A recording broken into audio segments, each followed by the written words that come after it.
Hey Legend Crew, welcome to another episode of Legend Ethics. I'm proud to introduce my old buddy, Stefan Lemak. We actually grew up in the same hometown, so it's great to see him again. I haven't seen him in about 3.5 years since I last visited. Definitely been a while, but it's always good to see you, my man. It's good to see you again, yeah. So tell people about your dream. What brought you down to LA? Alright, so, well, Lyndon already introduced me, but I'm Stefan Lemak, and one of the biggest things I've always been passionate about is fitness, and through fitness, pursuing my ideal body. And basically, to me, that means old school, classic, golden era, Arnold style aesthetics. I'm not there yet, but I'm always pursuing it. And while I'm pursuing it, that's led me to fitness modeling. And that's what I'm pursuing here in LA, mostly. I mean, you've definitely got that going on for you. I mean, oh, there you go. There's the gun show. Tickets will be going on sale soon. No, I'm just kidding. But I mean, we used to run track together, so it's amazing to see that transition that you've had. I mean, because I'm still where I am from way back in high school. I'm probably about the same. Yeah, that's why I wore the sweater, so you can't see. So I don't look too small on camera. But I mean, yeah, we used to run track together, and but you also started football in high school as well. And you started bulking up afterwards, or when was that? About that time is when I started really trying to get bigger. And I mean, my goal is not to just entirely get bigger and bigger and bigger. There is a limit for me. Yeah. But that was the beginning of my bulking, let's say. And I continued that on through college, where I actually played rugby as well. Oh, geez, wow. Yeah. But those sports definitely lend you to, get bigger, bulkier, get stronger. Oh, definitely. Well, thank goodness you still have all your teeth. Yeah, right? Thank goodness. Nothing missing yet. What did you start in college, by the way? Oh, economics. Okay. Was my main focus, but I also had the minor in computer science. Okay, so this was a bit of a transition for you. Yeah, it was kind of...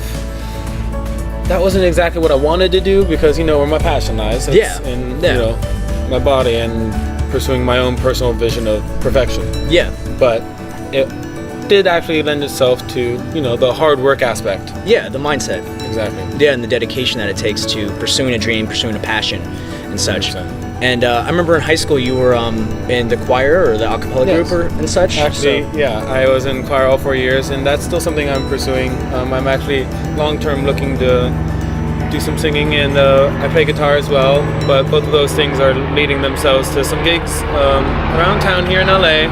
It's a small start, but we're getting there. That's long-term though, and that's more career-wise, but so both of those things are my passions. One's more career-oriented, one's more of my personal aspiration. Well, I mean, it's great that you're working both avenues, and if you think about it too, both avenues can work together. Oh, absolutely.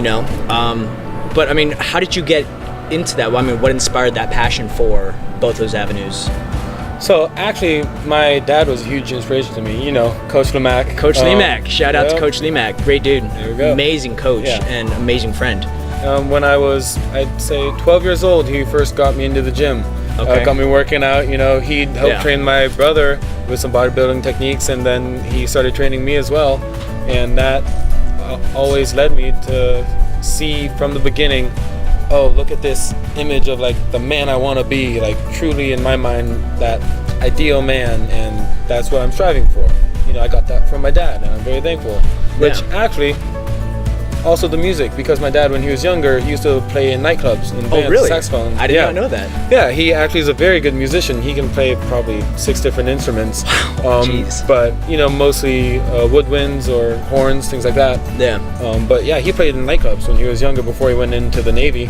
Okay. And so he had that talent. He always was playing music around the house, both just his own music or out loud. And then my sister got into it, and I kind of followed in her footsteps. Oh, that's right. Katu was in it as well. I remember that. Yeah. But that's one thing I always admired about Coach Lemak. I mean, that's why, whenever I go home, well, it's been a few years, but whenever I went home, I'd always contact Coach Lemak and reach out to him and say hi. Because I always admired him as our coach. He instilled in us that dedication, and the hard work. He was amazing in that regard. And of course, he pushed us. Yeah. But he made it so that we enjoyed it and we were passionate about it. Exactly. So how long have you been out here in LA? I've been in LA about 1.5 years pursuing these passions. The first 6 months was really just trying to lock down a steady job to support myself while I'm doing it. Oh, definitely. Which I've been lucky enough that I bartend at the Abbey, which is a great spot, and it's also wonderful for meeting people in the fields that I'm, pursuing. Definitely. You're right in the heart of Hollywood, and the Abbey is unbelievably busy. As Yeah, I mean, obviously, you know. iconic. Yeah. And so, what has been one of the biggest obstacles that you faced while being out here? Probably just that there's so many people who are both able and trying to do the same thing. Yeah. And that, you know, you aren't necessarily always going to stand out or be the best of the best, but that's why you keep pushing yourself to get better. And that's the hard part too, is, I mean, because you always work hard. I've always seen that on your Instagram feed. But there's always going to be someone working just as hard, you know, and that's the hard part. But that's when the mindset comes into place, that you can't have that quitter mentality. I mean, you can't go into, like, say, an audition or and such. And if you don't get the role, for example, you can't come out of it saying, well, what am I going to do now? I worked so hard and I still didn't get it. No, just try and find another avenue, you know, which is what's great about what you're doing. You work in two different avenues, which, like, as I said earlier, will eventually work together. We hope so. Yeah. You know, use the modeling to build sing career, or sing career to get attention from the modeling. Either way, both, same time. Yeah, which is great. Yeah. I'm really... So that's amazing. What would be a tip that you can give the viewers in terms of chasing their dreams and passions and such? Go in knowing that it's going to be difficult, that you're not going to get anything handed to you. It's going to be a challenge no matter what you're pursuing. It could be aesthetics, could be music, it could be, you know, writing, it could be anything in the world, skateboarding, who knows. But it's going to be a challenge if you really want to make a living out of it. Yeah. But you've got to find the thing that's worth it to you. Yeah. If it's truly your passion, it will be. Yeah. So work through those hard times, and then you'll get those rewards, and it will all have been worth it.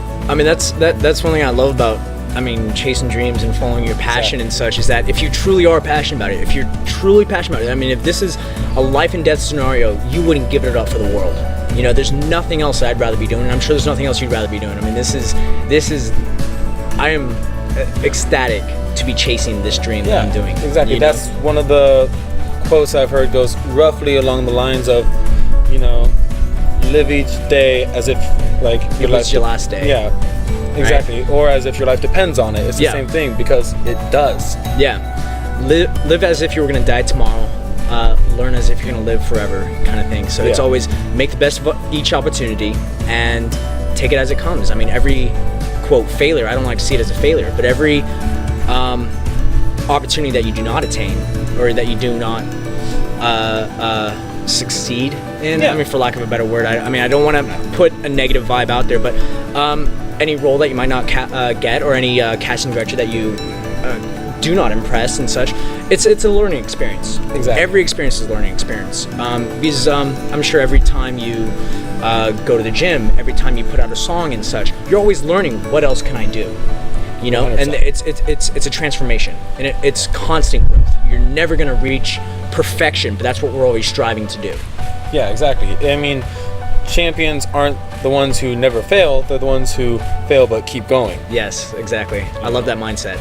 I mean, that's what I've always seen in you too. Like, you're constantly out here pursuing your dreams. You're actually one of the inspirations I had for moving to LA specifically. I appreciate that. Because I saw you doing it, you know, you were, even back in high school in track, you were my role model for hurdles. Oh, geez, and you've just been my role model kind of since for a lot of things. I appreciate that. Thank you, my man. I appreciate that, brother. I mean, that's another thing. You mentioned hurdles. Yeah. One thing that I've always learned from that is there's going to be obstacles in your way. Exactly. You know, there's always going to be obstacles in your way. And, I mean, you have to learn to overcome those, and you're working as smoothly as possible, and you're constantly working your technique to perfect your technique to get over those obstacles, and eventually that finish line is going to come, and it's such like a glorious moment, you know. So I love that aspect of that sport. I mean, it hurt whenever you hit those hurdles. I mean, hurdles were probably one of the hardest races possible. Yes, but it taught us a lot in terms of the mindset. Exactly. That's for sure. You overcome them, and you were one of the best I've ever seen. And my dad said the same thing. I appreciate that. But I mean, it's great that we were able to bond through the track team and such, and I'm so proud and happy to have met your family through track and such. I mean, Coach Lemak has always been a great support, an amazing friend. I mean, someone I've always felt that I can reach out to if I had a question, if I had to express any feelings and such. So, I mean, thank you very much, Coach Lemak. Just a quick shout out. Thank you very much. You're always a part of our family at this point. I appreciate it. I'll have to come by and visit again. Yeah, dude, for sure. Love that. I mean, it's been too long, so I'll have to stop by again sometime. But yeah, so let's wrap that up for this episode of Legend Ethics. Again, this was Stefan Lemak. Thank you very much for being on the show. I appreciate it. Oh, you gotta do the double guns. You gotta do the double guns. There you go. How about that? Thanks for having me, my man. Of course. So guys, comment down below. I want to hear about your obstacles and your dreams. Comment down below and I'll get back to you ASAP. And actually, I'd love to have a guest on the show who I've never met before. So let's make that happen. Let's build the Legend crew, guys. Let's keep it going.